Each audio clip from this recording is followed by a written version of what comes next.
Bonjour à tous, j'espère que vous allez bien, en tout cas moi ça va extrêmement bien. Aujourd'hui on se retrouve pour une nouvelle vidéo sur la chaîne YouTube et aujourd'hui on va parler d'une série qui a été extrêmement connue et qui a eu un succès critique monstrueux. Malgré tout le succès que la série a pu avoir, elle a tout de même fini par être annulée de manière très prématurée. Je ne vais pas faire durer le suspense plus longtemps, aujourd'hui nous allons parler de la série Rome. Cette série qui est de la maison HBO et qui a été diffusée notamment sur les chaînes de HBO à l'époque, a été produite et créée en partie par un certain Bruno Heller. Peut-être un grand inconnu pour le grand public, mais pour ceux qui suivent beaucoup les séries, etc., vous devriez connaître ce nom, puisque c'est lui aussi qui a été producteur délégué sur Mentalist, il a aussi aidé à la création de cette série, mais il est aussi le producteur délégué de la série Gotham. Au casting principalement de ces deux saisons, nous retrouvons Ray Stevenson ou encore Kevin McKidd, qui sont vraiment les deux personnages principaux, respectivement Titus Pullo et Lucius Vorenus. Vous pouvez aussi retrouver des noms comme Ciarán Hinds qui joue Jules César, ou encore Polly Walker qui joue Atia, la mère de Octave, mais aussi Kerry Condon qui joue la sœur de Octave, donc Octavia, qui est d'ailleurs actuellement à l'affiche de Skeleton Crew. Et pour finir, nous avons James Purefoy qui va incarner Marc-Antoine, qui est pour moi un des personnages les mieux réussis de cette série. Avant toute chose, je vous invite à vous abonner à la chaîne, à aimer cette vidéo si elle vous plaît dans son contenu, mais aussi à balancer des commentaires pour me dire un peu ce que vous avez pensé de la série si vous l'avez vue, et je vous invite d'ailleurs si vous ne l'avez pas vue à la regarder, car même si elle a été annulée très tôt, et que la fin de la saison 2 est pour moi un peu plus faible, elle mérite tout de même son coup d'œil.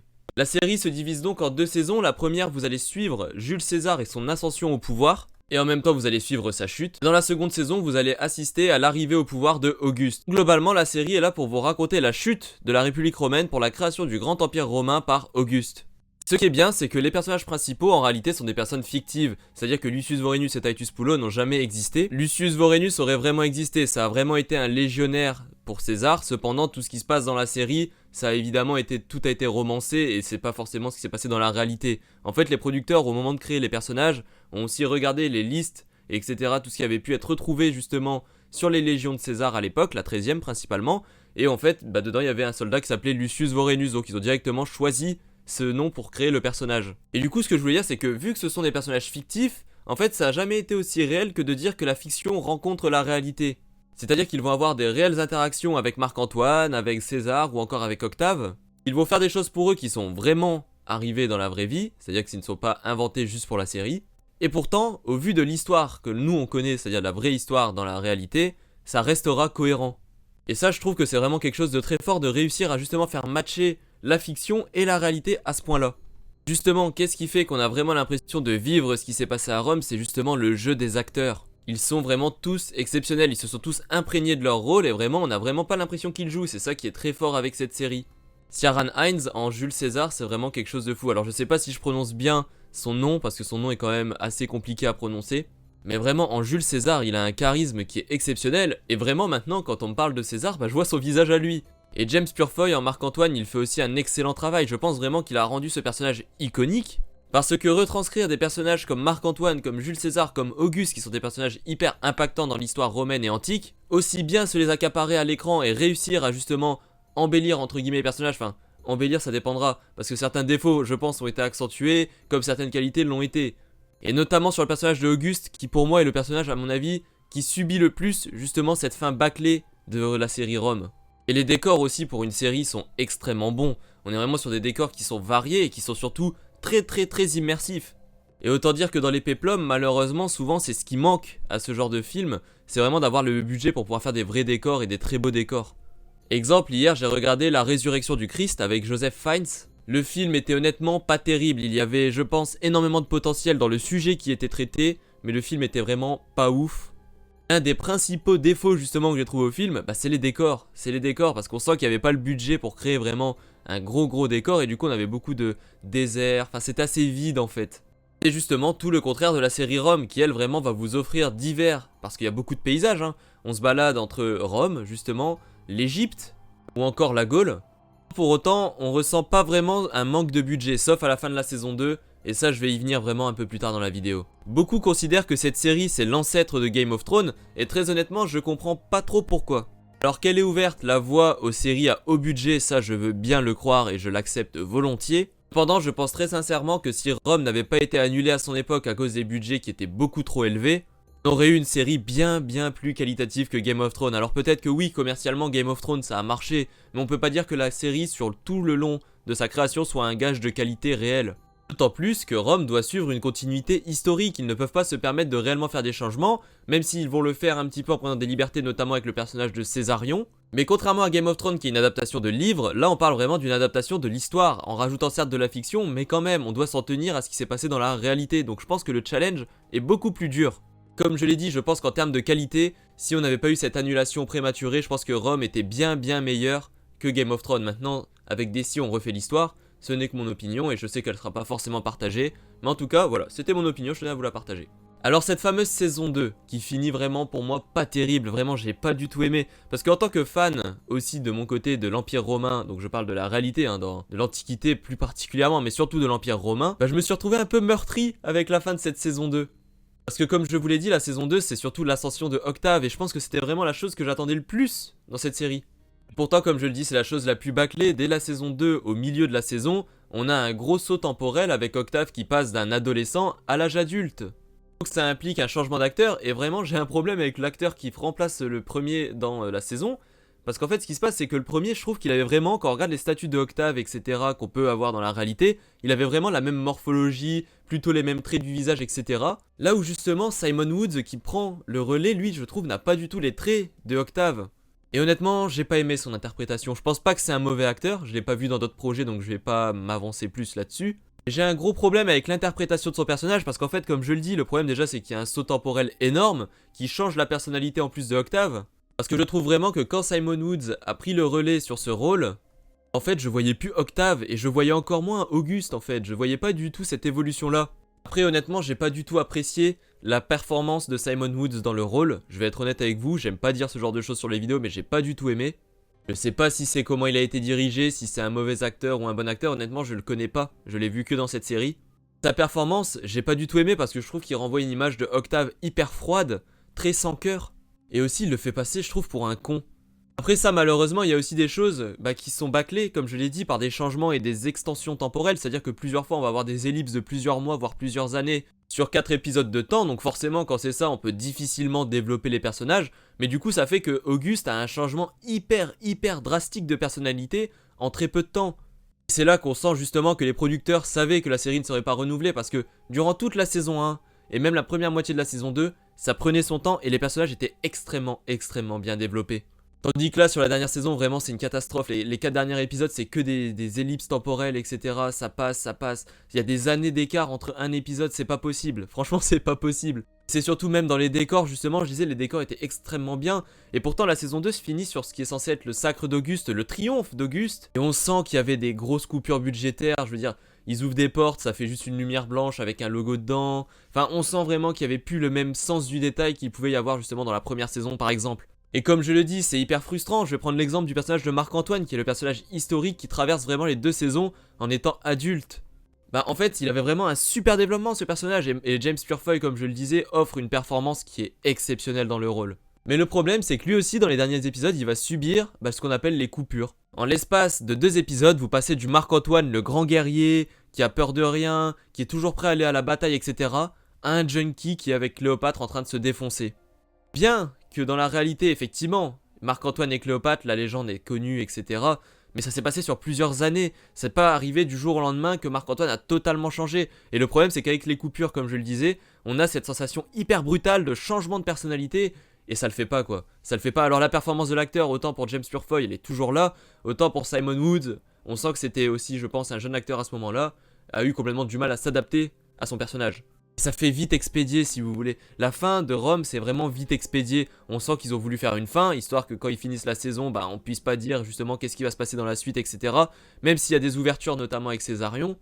Et ouais, franchement c'est hyper frustrant. Parce que comme je le dis, quand on prend la saison 1, si on faisait ça, je pense que la série honnêtement elle pouvait durer... Franchement, elle pouvait faire 10 saisons. Je pense qu'on pouvait faire 10 saisons parce qu'on a une période de l'histoire romaine qui est tellement importante, avec tellement de détails, de complots, de politiques, de batailles. Quand je vois comment ils ont retranscrit la traque de Pompée par Jules César dans la saison 1 et que je vois justement comment ça s'est passé dans la saison 2, je me dis, ouais, il y a vraiment eu une grosse coupure en fait. Il y a vraiment eu à mon avis des messages de HBO dès la création en disant, faites en sorte que votre saison se finisse directement et qu'il n'y ait pas d'ouverture sur une saison 3 parce qu'on la fera pas.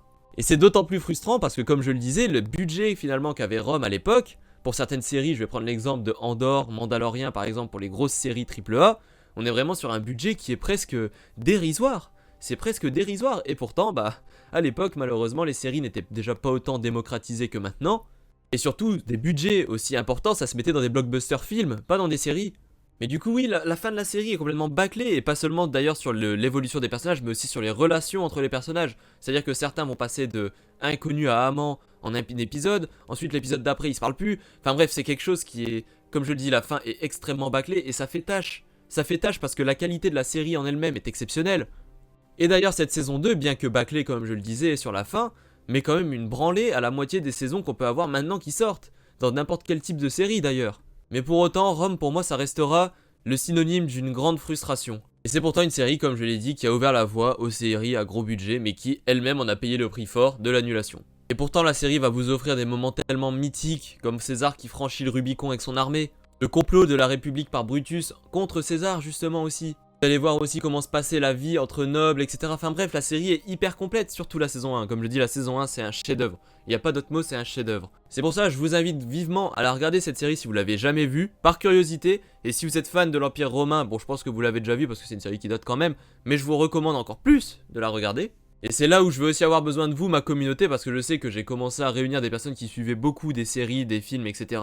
Est-ce que vous connaissez une série de justement qui est un péplum, qui est très recommandable? Parce que je voulais regarder Spartacus, malheureusement c'est plus disponible sur Netflix ni sur aucune plateforme que je possède.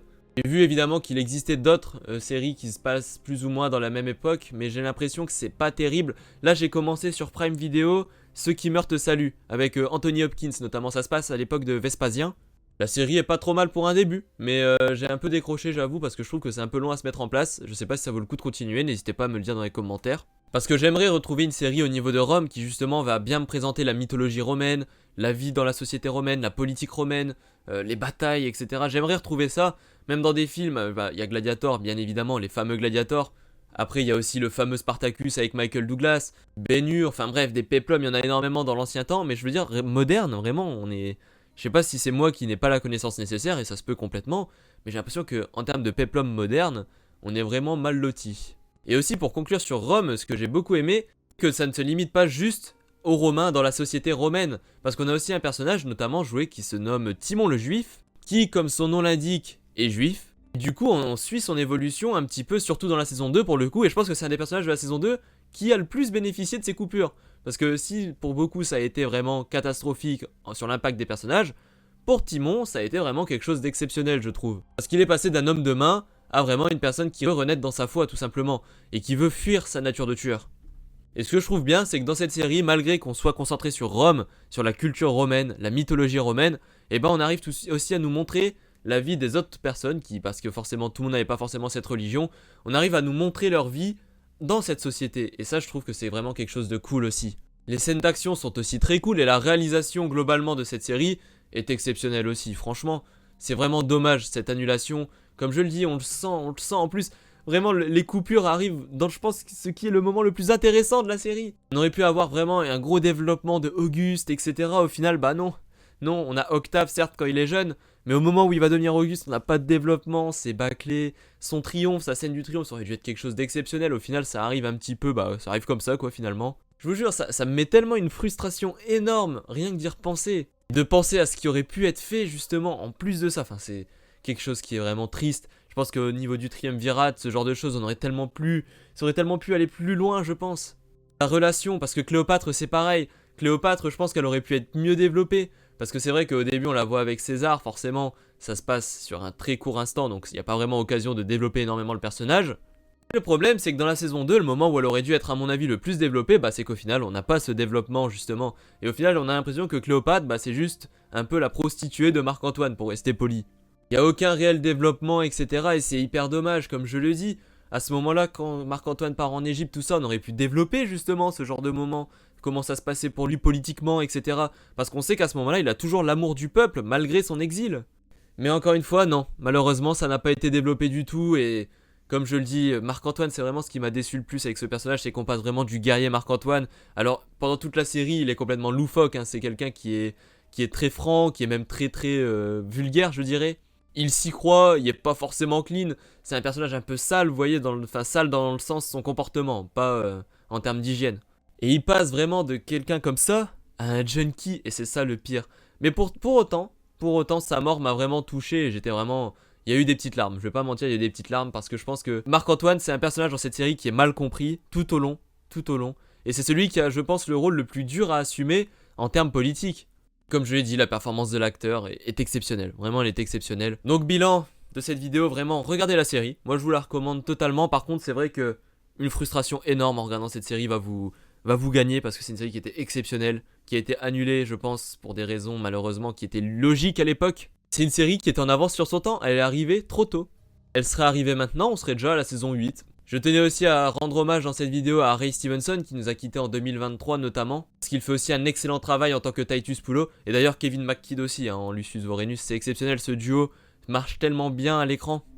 On ressent leur amitié et pourtant de base ils sont pas du tout faits pour être amis, ils sont complètement opposés, Lucius Vorenus étant quelqu'un d'extrêmement droit dans ses bottes, et Titus Pullo étant complètement... étant Titus Pullo en fait, c'est compliqué de le décrire comme ça.